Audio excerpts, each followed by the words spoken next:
آپ سب کو پیٹرولیم کے طوفان کا سامنا ہے، ہم بھی اسی طوفان میں گھرے ہوئے ہیں۔ آج ہم پیٹرولیم کے معاملے کو ٹیک اپ کریں گے۔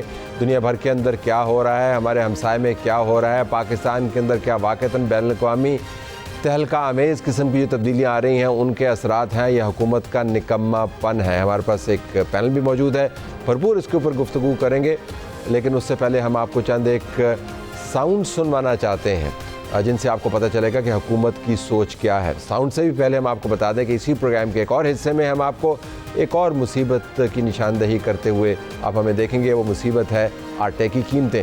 اگر آپ کراچی میں موجود ہیں تو آٹے کی قیمتوں کو آپ دیکھ رہے ہیں کہ تھیلے کہاں پر پہنچ رہے ہیں قیمتوں کے حساب سے۔ اسلام آباد کے اندر بھی تھیلوں کی قیمتیں آسمان سے باتیں کر رہی ہیں۔ لاہور جہاں پر میں موجود ہوں وہاں پر ہم نے جب بازار کا دورہ کیا تو وہاں پر بھی بتا رہے ہیں جی کہ آٹے کی قیمت میں مسلسل اضافہ ہو رہا ہے۔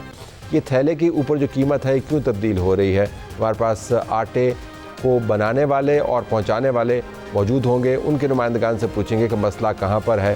گندم کی کٹائی ہو چکی ہے، اب گندم کو آٹے میں تبدیل کرنا ہے اور آٹے کو روٹی میں۔ اگر روٹی مہنگی ہوئی تو لوگ کیا کریں گے؟ ایک طرف پیٹرول ہے، دوسری طرف روٹی ہے۔ ہم آپ کو دراصل بتانا چاہتے ہیں کہ ہمارے حکمران سوچتے کیسے ہیں۔ محمد اورنگزیب صاحب وزیر خزانہ ہیں اور ان سے جب سوال پوچھا گیا پیٹرولیم پرائسز کے بارے میں کہ کیوں لوگوں کی کمر توڑی جا رہی ہے تو ذرا ان کا جواب سنیے گا۔ معاملہ ہے وہ آپ نے جب بجٹ ترتیب دیا تھا تو 80 روپے لیٹر کے مطابق آپ نے اپنے بجٹ میں ڈالا اور اسی کے مطابق آج لیوی اکٹھی ہو رہی ہے۔ یقیناً وہ رد و بدل ڈیزل اور پیٹرول کے درمیان ضرور ہوئی ہے۔ اس وقت پیٹرول پہ میرے خیال سے یہ دونوں کے اوپر اگر آپ مجموعی طور پہ دیکھو تو جو 80 کا مطلب یہ ہے کہ 160 روپے لیٹر آپ کی ہونی چاہیے، تو آپ کسی ایک پہ 160 لگا دیں یا دونوں پہ 80 لگا دیں تو پیٹرول کے اوپر میرے خیال سے 127 128 روپے اور یقیناً اتنی ہوگی، اور باقی جو ہے وہ ڈیزل کے اوپر ہے۔ یہ علی پرویز ملک صاحب تھے وزیر پیٹرولیم۔ ہم نے محمد اورنگزیب وزیر خزانہ کی بھی ساؤٹ آپ کو سنوانی ہے، لیکن علی پرویز ملک آپ کو بتا رہے تھے کہ پیٹرول کی قیمت کیا ہے اور پیٹرول کی قیمت کے لفافے کے اندر ٹیکس کتنا ہے، وہ مان رہے ہیں اس کو۔ لیکن اورنگزیب صاحب جن کے پاس خزانے کی کنجی ہے وہ بتا رہے ہیں ہمیں کہ ہم کتنا زبردست کام کر رہے ہیں۔ اس وقت ڈیمانڈ مینجمنٹ ہو رہی ہے۔ ایون آر نیبرلی کنٹری جس کے پاس اسٹریٹجک ریزروز بھی ہیں اور جن کے very deep pockets as well, they have gone in for aggressive demand management. تو اس لیے آپ کو اس لحاظ سے ہمیں دیکھنا ہے کہ ساری دنیا میں کیا ہو رہا ہے اور جتنی بھرپور کوشش کر سکتے ہیں علی پرویز صاحب اور ان کی ministry, they are absolutely all out, اور جو بھی ہمیں موقع ملے گا وہ انشاءاللہ ہم ریلیف پاس آؤٹ کرتے جائیں گے۔ کیا یہ تو ڈبل الزام نہیں کہ ٹیکس اکٹھا نہیں کر سکتے ہم، اس لیے لیوی لیا ہے، تو یہ کمی کس کی ہے؟ کوتاہی کس کی ہے؟ NFC کو کوئی دیکھیں گے تاکہ ادھر سے پیسے نکالے یہ بجٹ کے دوران سب ڈیٹیل میں آپ سے بات کروں۔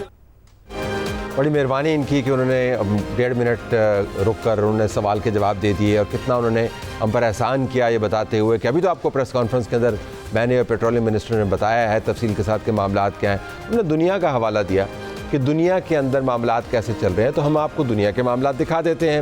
اس وقت آپ جو چارٹ دیکھ رہے ہیں اس کے اندر دنیا میں سب سے زیادہ پیٹرولیم کی قیمتوں میں اضافہ اس بحیرہ جو ہے اسٹریٹ آف ہرمز، اس کے تلاطم نے جو پیدا کیا وہ میانمار میں ہے۔ میانمار کوئی جمہوری ملک نہیں ہے، وہاں پر فوجی حکومت موجود ہے اور اس کے پاس وسائل بھی نہیں ہے، اکانومی ان کی ٹینک کرتی ہے، آپ کو نظر آ رہی ہے۔ 90% یہاں پر پیٹرولیم کی مصنوعات میں اضافہ ہوا ہے۔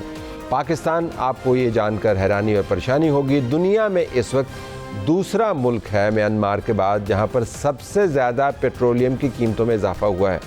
اگر آپ نے موازنہ کرنا ہے پاکستان کا تو میانمار سے نہ کیجئے، اب بنگلہ دیش سے کر لیجئے۔ بنگلہ دیش کے اندر جو اس تمام طوفان کے بعد پیٹرولیم کی قیمتوں میں اضافہ ہوا ہے وہ 17% ہے۔